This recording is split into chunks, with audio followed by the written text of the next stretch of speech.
இப்படியான நபர்களை காணுகிற பொழுது அவர்களை அதன் பக்கம் ஊக்குவித்து விடக்கூடாது.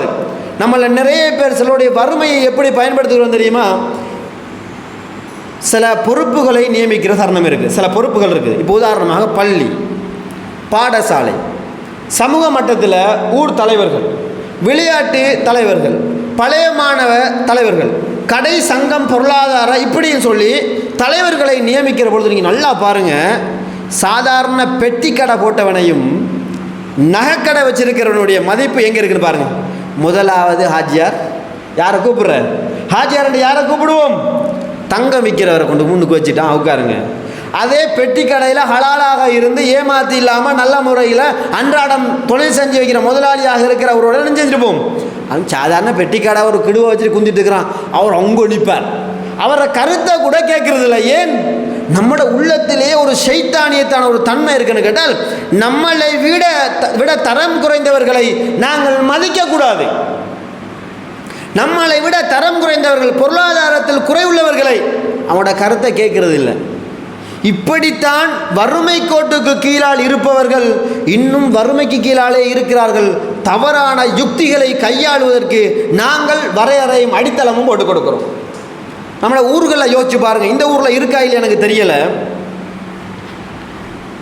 நாங்கள் நிறைய ஊர்களில் போகிற நேரத்தில் பார்க்குறோம், ஊருக்குண்டு சில தனவந்தர்கள் இருப்பார்கள். இந்த ஊரில் இருக்கிறார்களோ அல்லது இல்லையோ தெரியும், எல்லாம் போதுமானவன். சில தனவந்தர்கள் அவர்களாக முன் வந்து சில பொறுப்புகளை செய்வார்கள். அவங்களுக்கு நிர்வாகத்தோட சம்மதமே இருக்காது. ஊரில் இருப்பார்கள், ஒரு தேவை என்றால் அவங்ககிட்ட தான் பள்ளி நிர்வாகம் போகும். அல்லது ஊரில் உள்ளவங்க போனால் அவரை தாராளமாக வாரி கொடுப்பார், அல்லது அவர் ஏதாவது ஒரு வேலையை செய்வார். இப்போ இந்த நேரத்தில் இந்த வறுமைக்கு கீழால் இருக்கிற கொஞ்சம் பேருக்கு அது பிடிக்காது, அல்லது அவங்களுக்கு உள் மனசு உறுத்துக்கிட்டே இருக்கும், குறுக்குறுன்னு சொல்லிக்கிட்டே இருக்கும், தாங்க முடியாது, அல்லது பார்த்துக்கிட்டு சும்மா இருக்கலாது. இப்படிப்பட்ட ஒரு சமுதாயம் இருக்கிறார்கள். இவங்க என்ன செய்வான்னு கேட்டால், அதையும் அவர் அப்படி செஞ்சார். நம்ம ஊரில் நம்ம பார்க்குறோம், ஆனால் செஞ்சிட்டாருன்னு பாராட்டுறா. அப்போ உன்னால் முடியலை, உன்னால் அதை கொடுக்கறதுக்கெல்லாம் அவனுக்கு வசதி தரலை. அப்போ அதை செய்கிற ஒருவருக்கு நீ ஒத்துழைப்பு கொடுக்கணுமா இல்லையா? நம்மள நிறைய பேர் அதை தடுக்கிற வண்ணம் இருக்கிறோமே தவிர அதை ஊக்குவிப்பவர்களாக இருக்கிறது இல்லை. கொடுக்கிறவனை கொடுக்க விடுறதும் இல்லை. அல்லாஹ் சொல்லி காட்டுகிறான், அராய்த் அல்லது யுக்கதிபி பித்தி. நீங்கள் வாசிச்சு பாருங்க, அல்லாஹ் சொல்லுகிறான், மறுமை நாளை அல்லாஹ்வுடைய மார்க்கத்தை பொய்ப்பித்தவரை நீங்கள் பார்க்கவில்லையா? சொல்லிட்டு அல்லாஹ் சொல்கிறான், அவங்க ஏழைகளுக்கு கொடுக்கறது இல்லை, கொடுக்க விடுறதும் இல்லை, அனாதைகளை பார்க்கறதுமே இல்லை. இப்படி ஒரு சமுதாயம் தான் நம்மள இருக்கிறார்கள். அவங்க பள்ளிக்காக ஒன்றும் கொடுக்க மாட்டாங்க, பள்ளிகளுடைய பங்களிப்பு இருக்காது, சிரமதான வேலைண்டா வரமாட்டாங்க, அவசரத்துக்குண்டா வரமாட்டாங்க, எதுவுமே இருக்காது. ஆனால் யாராவது ஒன்று செய்துவிட்டால் அதை விமர்சிப்பவர்கள் முதலாவது யாரும் இருப்பாங்க? அவர்கள் இருப்பார்கள். ஏன் செய்தார்கள்? எதற்காக செய்தார்கள்? ஏன் செய்யணும்? அதை அப்படி செஞ்சிருக்கலாம் தானே, இப்படி செஞ்சிருக்கலாம் தானே.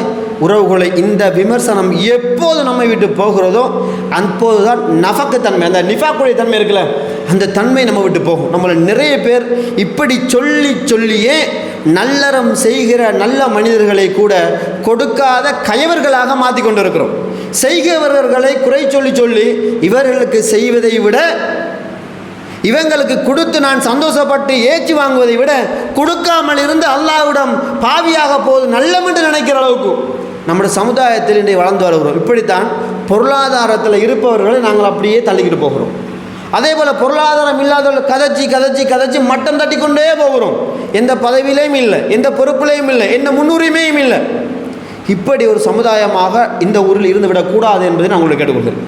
இப்போ வேறு ஊர்களில் இருக்கிற இந்த பண்பாடுகள் இந்த ஊருக்கு வந்தால் நிச்சயமாக உங்கள் தாவா பிரச்சாரம் இல்லாமல் போய்விடும். உங்கள் தாவா பிரச்சாரம் மட்டுமல்ல, உங்களுக்குள்ளே பிளவுகளை உண்டாக்கும், உங்களுக்குள்ளே பிரச்சனையை கொண்டு வரும், உங்களுக்குள்ளே வாக்குவாதம் வரும், உங்களுக்குள்ளே முன்னேற்றம் இருக்காது. நீங்கள் வெளியிடங்களில் போயிட்டு பாருங்கள். உதாரணமாக நீங்கள் வடக்கு பகுதியில் வந்து பார்த்தீங்களா இருந்தால் போட்டி வந்துடும். அவனா நீ இவன்ட்ட இல்லை, செய்ய இயலாது, செய்கிறவனே விட மாட்டாங்க. இப்படி சில விமர்சனங்கள் நம்ம பார்க்குறோம். இது வராமல் நீங்கள் பாதுகாத்துக் கொள்ளுங்கள். இதன் வெளிப்பாடு நிஃபாக் தன்மையாக இருக்கும். அன்புக்குரியவர்களே, அப்போ வறுமை என்கிற இந்த ஒரு செய்தியை நம்ம வச்சுக்கொண்டு நமது வாழ்க்கையில் அல்லாஹ்வுடைய தூதர் கொடுங்க என்று ஊக்குவிக்கிறாங்க. கொடுப்பதினூடாக செய்கிறதினூடாக ஒரு பாவத்திலிருந்து மீள்வார் என்கிற செய்திகளை பார்க்கிறோம். ஆனால் நமது வாழ்க்கையில் செய்கிறவர்களுடைய வாழ்க்கை இருக்கிறதா இல்லையோ? பொருளாதாரம் இருப்பவர் செய்ய வருகிற அதிகமானவர்கள் பொருளாதாரம் இருந்தும் வறிய கோட்டுக்குள் இருப்பவர்களுக்கு கொடுப்பது கிடையாது. அவர்களை கொஞ்சம் தூக்கி விடுகிற செயல்பாடுகளும் அவர்கள் மத்தியில் இருக்காது.